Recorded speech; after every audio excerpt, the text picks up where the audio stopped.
Tennessee loses its greatest leader and its most productive player in the first quarter against Ohio State.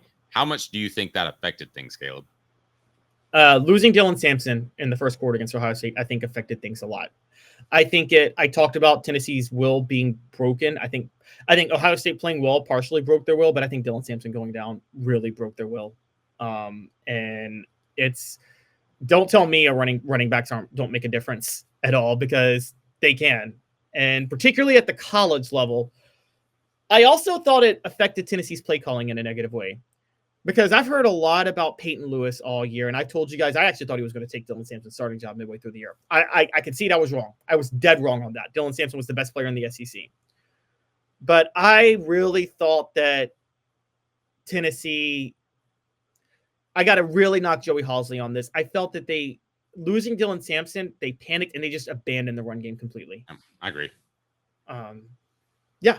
And so what's bigger, Dave? Was Dylan Sampson going down by just losing him, not having him, the bigger deal, or the fact that they changed their play calling up completely after? Well, all three of the above, and I'll add another one to it. It's he's a heck of a leader, so they love blocking for him. So to lose him, I think, had an emotional impact to some extent. And we'll visit with Cooper Mays. So be sure you hit that like and subscribe button so you get all of our latest content. But I just can't help but think, if that's one of your most popular players on the team, how you can't suffer some sort of negative emotional repercussions in the first quarter, especially in a road game like that. I mean, you would love for them to respond and be incredible, but we do have to remember these are young men. Yeah, you're right. They're young men who made the moment so big for themselves because of all this, like I told you, all the talking they did, running out onto the field, taking their shirts off before the game to say, we're ready for this cold weather, to make a point. All that happens, and your star offensive weapon goes down early. I mean, that just, and look, it's somebody like me who's eating so much crow, because yes, you guys are right. I thought Dylan Sampson, I thought he was protecting himself for the NFL and wasn't really willing to go all out as a running back for Tennessee. I was dead wrong. I mean, that dude ran harder. He's the hardest running back I've seen at Tennessee since. Yeah, and nobody would have begrudged him had he not come back in the game either. Nobody. He wanted to. Did you see him on the sideline? Yes. He was trying to go back in the game. They wouldn't let him. Heupel's coaching staff wouldn't let him. So, I mean, I gotta, and maybe that's something where you give Josh Heupel credit, because how many other coaches would willingly put a college kid's future at risk to put them in the game if they feel like they need to win? And Heupel said, we're not going to put your future at risk to do that, which is a testament to Heupel's character. No, it is. It's a very big testament. But getting back to the original question, Dylan Sampson leaving in the first quarter of the game like that has got to have a monstrous impact. I mean, it's arguably your best player. So does Tennessee win with Dylan Sampson in the backfield for 80 snaps on Saturday? Probably not. I think Ohio State was significantly better, but I don't think it's a blowout. No, I don't think it's a blowout. I think Tennessee sticks with the run game a lot more. I mean, let's be honest, Dave. One of the reasons Ohio State was able to start going off is they held the ball for a pretty good chunk of time in the first half. And, where I think it makes a big difference is, okay, so it's 21-10 at halftime. Tennessee gets the ball in the second half. I think you and I both are like, oh, Tennessee's got a really good chance to make this a game.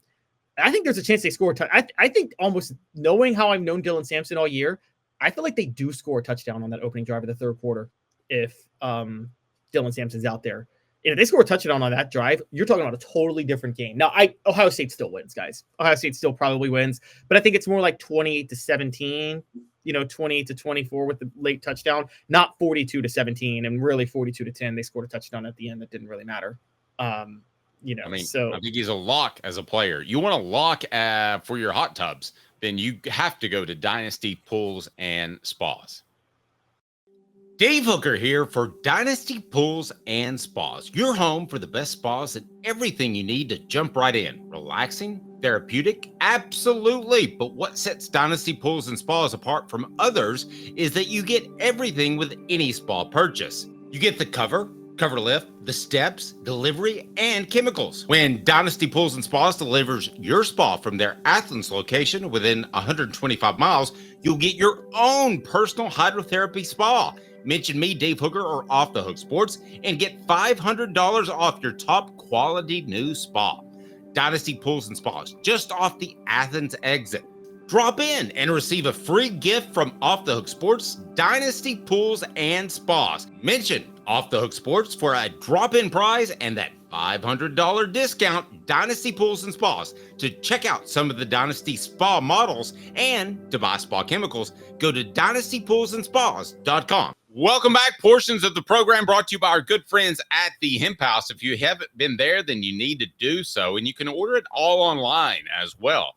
The Hemp House is absolutely fantastic. Top quality ingredients. Hemp House chat with 2ts.com, the premier hemp dispensary online with a wide variety of great selection and strict standards. Hemp House chat with 2ts.com. Use the promo code HOOKED. That's HOOKED for 10% off. All right, Caleb Calhoun, we continue to dissect the Tennessee loss to, I want to say Ohio State. That wouldn't sound right. Where are we at our poll question now? Where do we stand?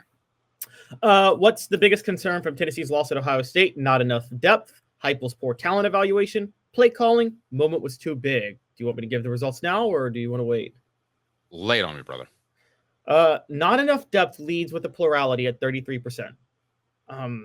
Play calling is at 25%. The moment was too big at 24%, and Heupel's poor talent evaluation at 18%. So very split. Massive disagreement. Yeah, that tells me there's a lot of concerns about Josh Heupel right now, which I think are a little bit premature. If I were Josh Heupel, and this is completely legal, I would go hire an NFL scout for an exorbitant amount of money and have him be my scout. Now, that's weird to do for a man who believes that he knows ball as well as anybody, and it would be a terrible struggle for him to do that. But I think that some talent evaluations, and the secondary was great this year, okay? But last year they weren't great, and they weren't great the year before that. I think he could use an extra hand in the office that gives him a real talent evaluation, which actually speaks to the promotion in-house philosophy that he has. I mean, are they bringing new ideas to the table? I don't know. No, and that was the problem. You know, they were bringing new ideas to the table when he was at UCF and he was having to put his own staff together and he was bringing in new guys. He brought in Jeff Levy, then he brought in Alex Golish.